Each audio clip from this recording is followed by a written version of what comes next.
प्यारे बच्चों, कैसे हैं आप लोग। आशा करते हैं कि आप लोग अच्छे होंगे, स्वस्थ होंगे और आप लोगों की तैयारी बेहतर चल रही होगी।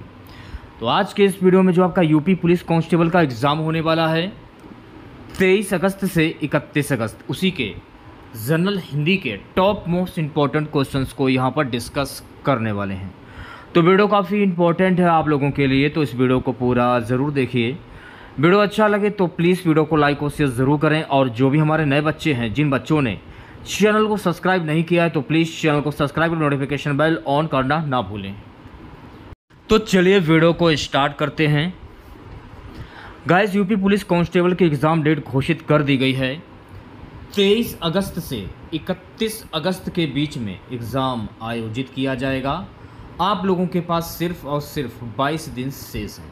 तो आज मैं आप लोगों के लिए जनरल हिंदी के कुल 50 क्वेश्चंस लेकर आया हूं। अगर आप लोगों ने इन 50 क्वेश्चंस में 45 क्वेश्चंस के सही जवाब दिए तो आप लोग समझ लीजिएगा जनरल हिंदी की जो आप लोगों की तैयारी है वो काफ़ी हद तक अच्छी है। तो खुद से प्रयास कीजिएगा इन सभी क्वेश्चंस के आंसर देने का। 2 से 3 सेकंड के बाद मैं आंसर क्लियर कर दूंगा। सेशन को शेयर कर दीजिए एक बार आप लोग और वीडियो को जल्दी से लाइक कर दीजिए। आज के इस सेशन में पहला क्वेश्चन, अमरस किसका पर्यायवाची शब्द है? प्रेम, दया, संतोष, क्रोध। अमरस किसका पर्यायवाची शब्द है, ये आपको बताना है। तो मेरे प्यारे साथियों, अमरस जो है ना, ये क्रोध का पर्यायवाची शब्द है। अमरस के पर्यायवाची शब्द होते हैं कोह, प्रतिघात, रोष, कोप, गुस्सा, आक्रोश। ये सभी शब्द अमरस के पर्यायवाची शब्द होते हैं, तो ये भी आपको ध्यान में रखना है। चलिए बढ़ते हैं नेक्स्ट क्वेश्चंस की ओर। अगला प्रश्न देखिएगा सभी बच्चे। मदन शलाखा किसका पर्यायवाची शब्द है? कौवा, चिड़िया, कोयल, कबूतर। मदन शलाखा किसका पर्यायवाची शब्द है? पूरे 50 क्वेश्चंस का टेस्ट है, पूरा टेस्ट लगाएगा, 20 से छोड़कर किसी भी बच्चे को नहीं जाना है। तो मेरे प्यारे साथियों, मदन शलाखा जो है ना, ये कोयल का पर्यायवाची शब्द है। तो सी ऑप्शन जो है आपका ये बिल्कुल करेक्ट हो जाएगा। नेक्स्ट क्वेश्चन देखिएगा। जो इंद्र पर विजय प्राप्त कर चुका उसको क्या कहते हैं? इंद्रजय, इंदु, जितेंद्रिय, इंद्रजीत। जो इंद्र पर विजय प्राप्त कर चुका हो उसको क्या कहते हैं? तो मेरे प्यारे साथियों, जो इंद्र पर विजय प्राप्त कर चुका हो उसको कहते हैं इंद्रजीत। तो ऑप्शन नंबर डी जो है आपका ये बिल्कुल करेक्ट हो जाएगा। देखिए, आप लोगों के पास सिर्फ और सिर्फ 22 दिन का समय बचा हुआ है। जुलाई का जो महीना था वो ख़त्म हो चुका है और आज से अगस्त का जो महीना है वो स्टार्ट हो चुका है और आज तारीख हो गई है 1 अगस्त। तो इन 22 दिनों में अभी तक आप लोगों ने जो कुछ भी पढ़ा है उसका रिवीजन कर डालिए और प्रैक्टिस बहुत ही ज़रूरी है।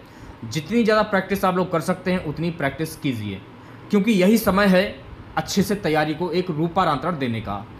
तो अगर आप अपनी तैयारी को एक अच्छा रूप देना चाहते हैं तो उसके लिए आपको बहुत ही ज़्यादा मेहनत करनी होगी। आज से आप टारगेट रख लीजिए 8 से 9 घंटे पढ़ाई का, इससे कम ना ज़्यादा चलेगा, ठीक है। नेक्स्ट क्वेश्चन देखिएगा सभी बच्चे। घटनाओं का कालक्रम से किया गया वर्णन ये क्या कहलाता है? इतिवृत्त, कहानी, संस्मरण, नाटक। घटनाओं का कालक्रम से किया गया वर्णन क्या कहलाता है? जल्दी से आंसर दीजिए सभी बच्चे। घटनाओं का कालक्रम से किया गया वर्णन जो है ना, ये इतिवृत्त कहलाता है। तो जो भी बच्चे ऑप्शन नंबर ए की ओर जा रहे हैं वो बच्चे बिल्कुल करेक्ट हो जाएंगे।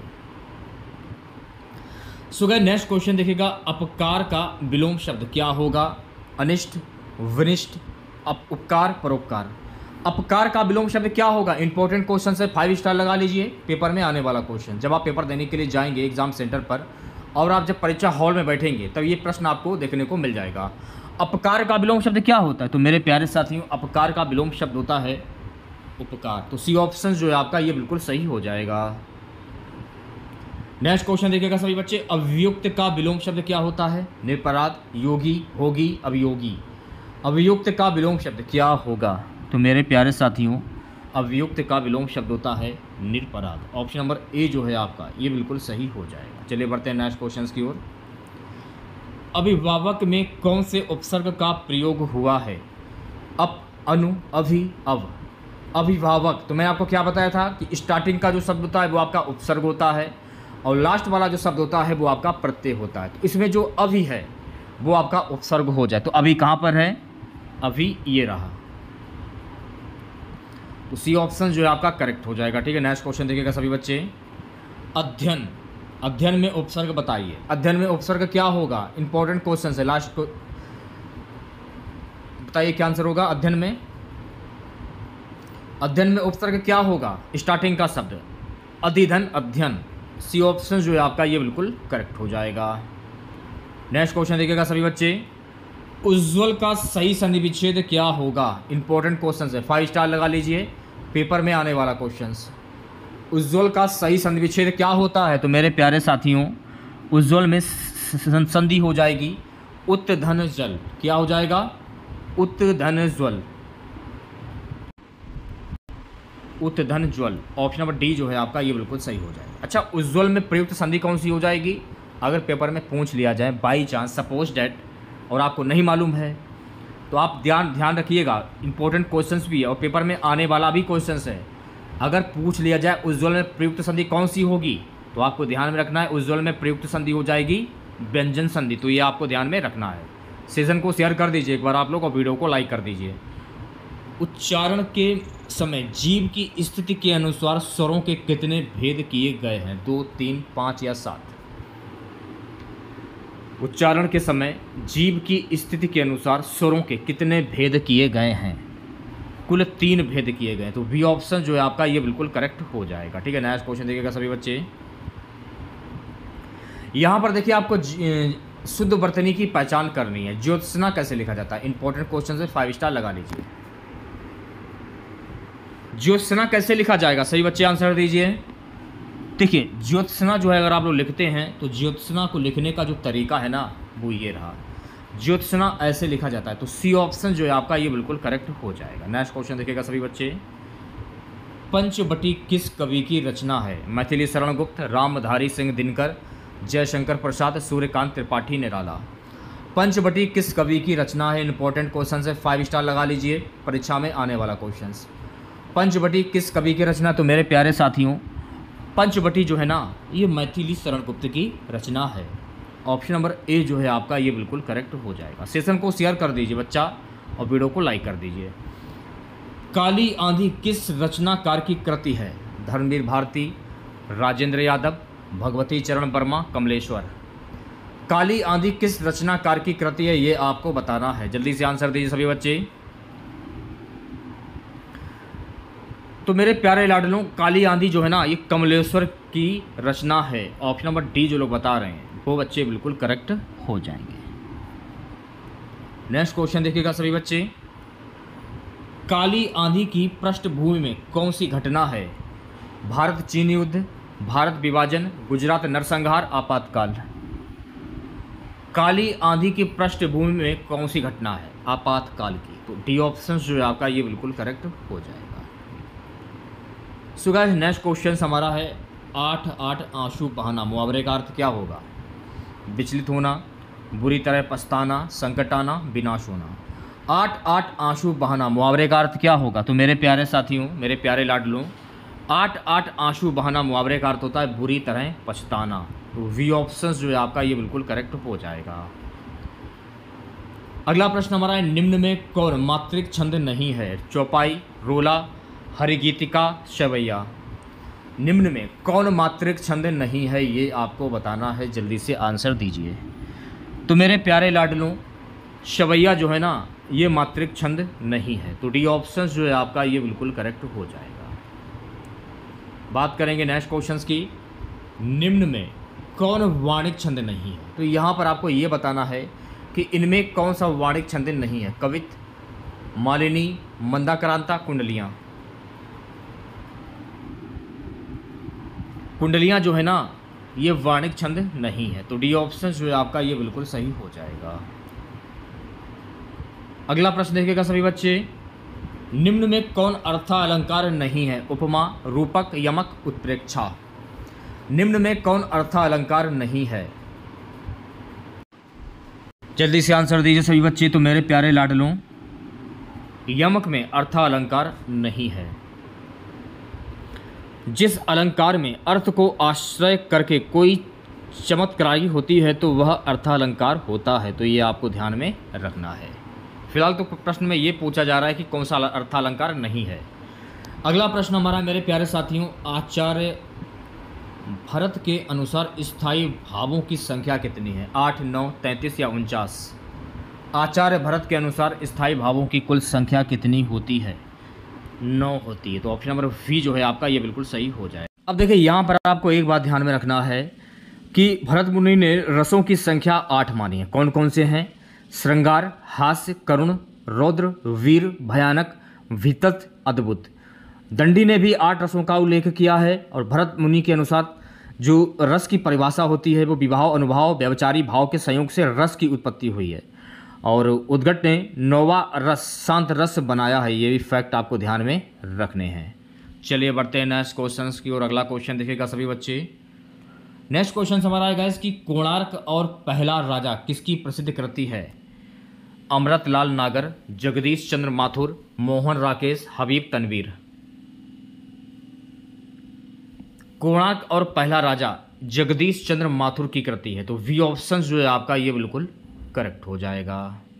गाइस, रक्त है या है नसों में क्षुद्र पानी, जांच कर तू शीश दे देकर जवानी। इन पंक्तियों में कौन सा रस सृजित हुआ है? वीर रस, भीतत रस, रौद्र रस, श्रृंगार रस। तो मेरे प्यारे लाडलों, इसमें हुआ है वीर रस का प्रयोग, क्योंकि रक्त है या नसों में क्षुद्र पानी, इसमें वीर रसों का इसमें प्रयोग किया जा रहा है। क्यों किया जा रहा है? क्योंकि जो हमारे जवान होते हैं उनका कॉन्फिडेंस लेवल जो है वो थोड़ा सा नीचे हो जाता है। उसके बाद जो जवान जो होते हैं वो जवानों के अंदर कुछ बातें जो होती जैसे कि रक्त है या है नसों में क्षुद्र पानी, कुछ ऐसी बातें करके उनके अंदर वीर रस का की उत्पत्ति करती हैं। वीर रस का उत्पत्ति उसमें किया जाता है जवानों में। तो यहाँ पर वही किया जा रहा है इसमें। तो इसमें आपका वीर रस का जो है वो सर्जित होता है। नेक्स्ट क्वेश्चन देखिएगा सभी बच्चे कि प्रकाश के सामने अंधेरा टिक ना सका, यह किस प्रकार का वाक्य है? प्रकाश के सामने अंधेरा ना टिक सका। तो प्रकाश के सामने अंधेरा ना टिक सका, इसमें कौन सा वाक्य हो जाएगा? सरल वाक्य हो जाएगा। कौन सा वाक्य? सरल वाक्य। तो ऑप्शन नंबर ए जो है आपका ये बिल्कुल सही हो जाएगा। कौन सा शब्द शुद्ध है? यहां पर आपको शुद्ध शब्द की पहचान करनी है। पुनर्जागरण। पुनर्जागरण कैसे लिखा जाता है कि इसका शुद्ध शब्द क्या होता है? तो मेरे प्यारे लाडलों, पुनर्जागरण लिखने का जो तरीका है ना वो ये रहा। तो डी ऑप्शन जो है आपका ये बिल्कुल करेक्ट हो जाएगा। अगला प्रश्न क्या है? नाक का बाल होना किस मुहावरे का अर्थ है? परेशान करना, घृणा करना, अधिक प्यारा होना, प्रतिष्ठा देना। नाक का बाल होना किस मुहावरे का अर्थ है ये आपको बताना है। तो मेरे प्यारे साथियों, नाक का बाल होना यानी कि अधिक प्यारा होना। सी ऑप्शन जो है आपका ये बिल्कुल करेक्ट हो जाएगा। नेक्स्ट क्वेश्चन देखिएगा सभी बच्चे। निम्नलिखित में से कौन सा शब्द परि उपसर्ग से निर्मित है ये आपको बताना है।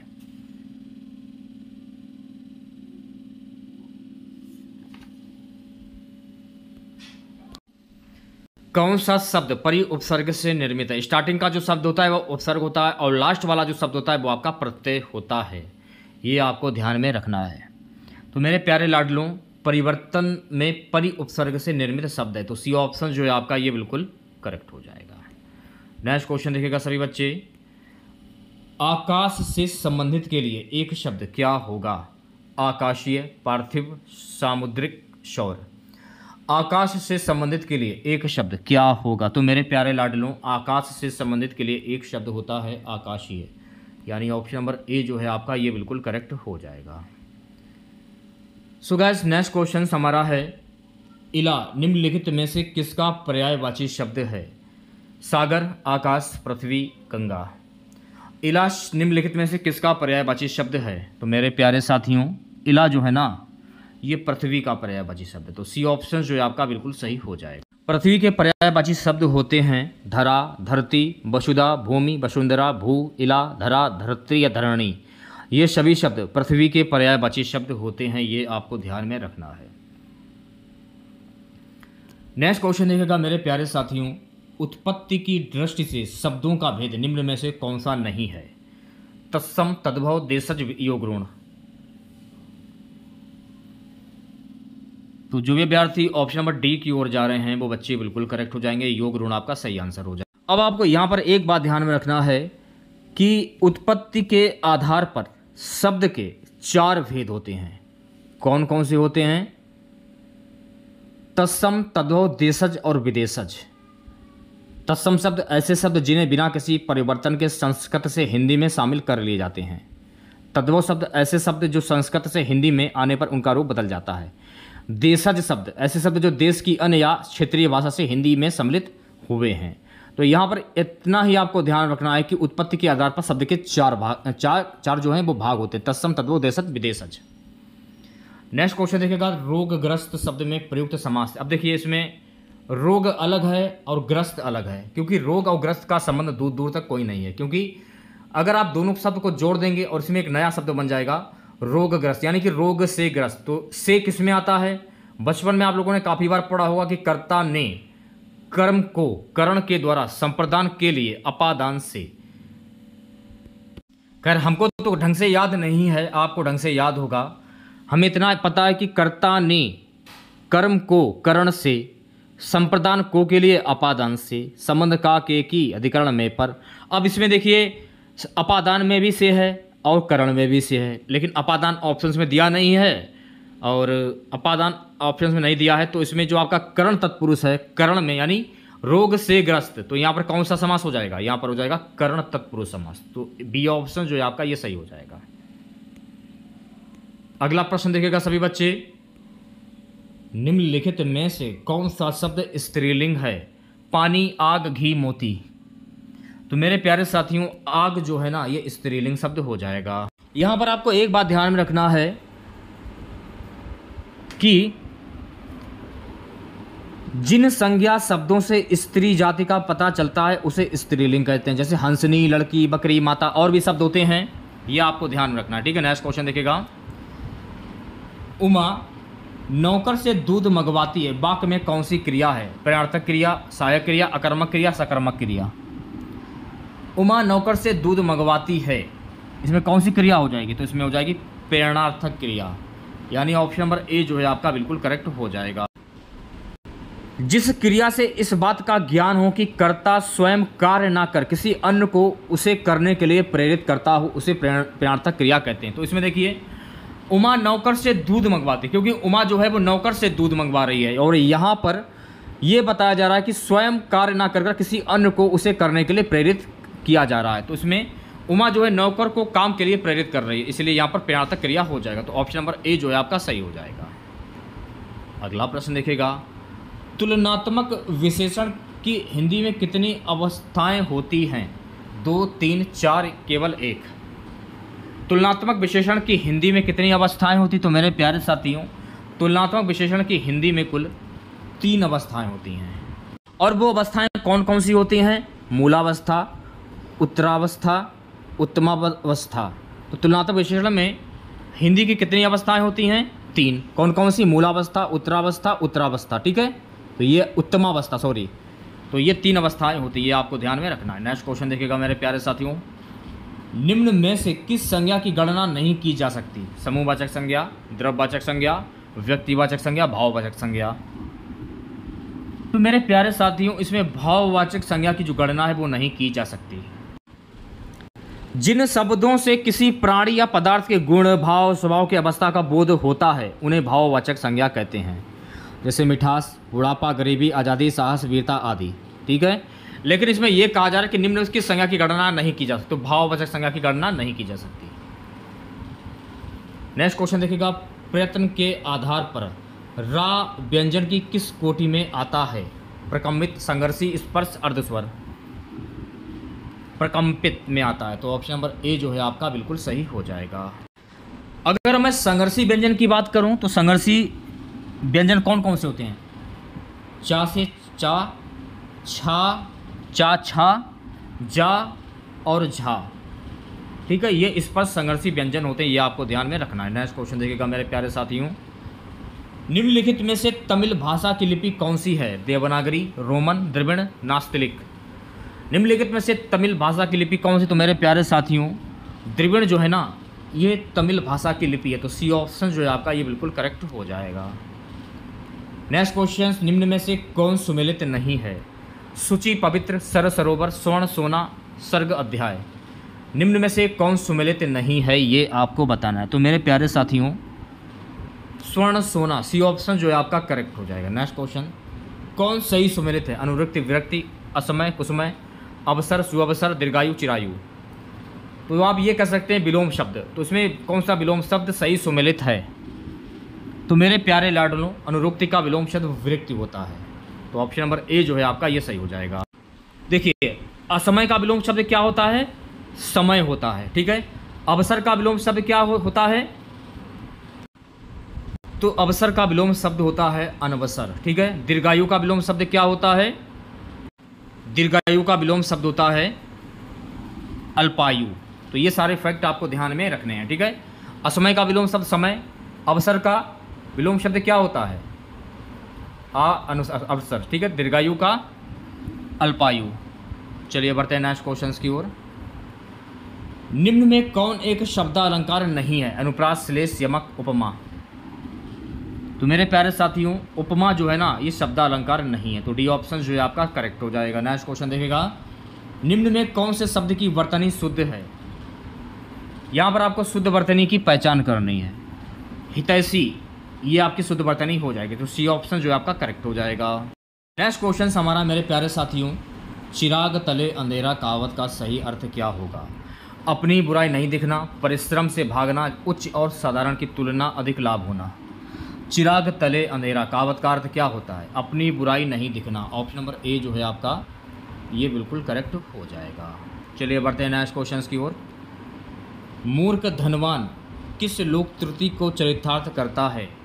आँख का अंधा नाम नयन सुख, आँख का अंधा गांठ का पूरा, आगे नात ना पीछे पगहा, नाच ना जाने आंगन टेढ़ा।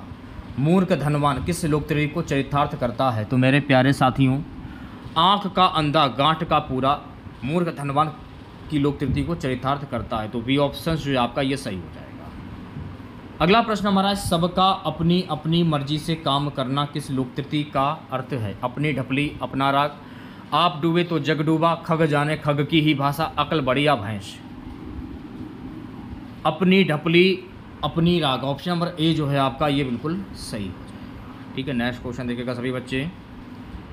प्रश्न संख्या 94-95 निम्नलिखित प्रत्येक वाक्य के नीचे 4 विकल्प दिए गए हैं। उनमें कोई एक विकल्प उक्त वाक्य का शुद्ध रूप है, उसका चयन करना है।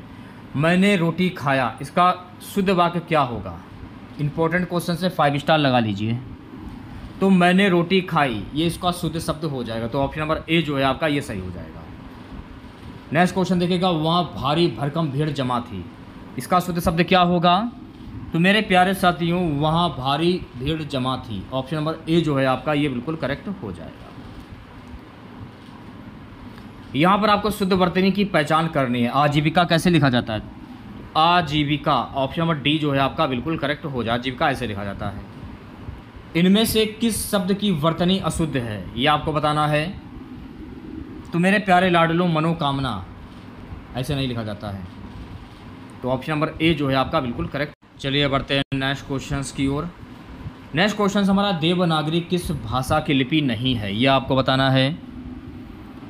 देवनागरी किस भाषा की लिपि है, नहीं है? हिंदी, नेपाली, मराठी, उर्दू। उर्दू जो है ना, उर्दू ये देवनागरी भाषा की लिपि नहीं है। नेक्स्ट क्वेश्चन देखिएगा सभी बच्चे। शंबल में कौन सी संधि है, शंबल में कौन सी ध्वनि है, ये आपको बताना है। तो मेरे प्यारे साथियों, शंबल में जो है ना शंप्र, ऑप्शन नंबर ए जो है आपका सही हो जाएगा। यहाँ पर आपको ये बताना, निम्न में से किस शब्द की वर्तनी शुद्ध है? मूत्राशय, ये इसकी शुद्ध वर्तनी हो जाएगी। तो ऑप्शन नंबर ए जो है आपका सही। इसमें हम लोगों ने जनरल हिंदी के कुल 50 क्वेश्चन डिस्कस किए हैं, जो कि आपके यूपी पुलिस कांस्टेबल के लिए के काफ़ी इंपॉर्टेंट हैं। तो 50 में आप लोगों ने कितने क्वेश्चंस के सही जवाब दिए हैं, कमेंट बॉक्स में ज़रूर बताइएगा। अगर आप लोगों को वीडियो अच्छा लगा हो तो प्लीज़ वीडियो को लाइक और शेयर ज़रूर करें। जो भी बच्चे नए हैं, जिन लोगों ने अभी तक चैनल को सब्सक्राइब नहीं किया है, तो प्लीज़ चैनल को जरूर सब्सक्राइब करें और नोटिफिकेशन बेल ऑन करना ना भूलें। मिलते हैं नेक्स्ट वीडियो के साथ। जय हिंद, जय भारत।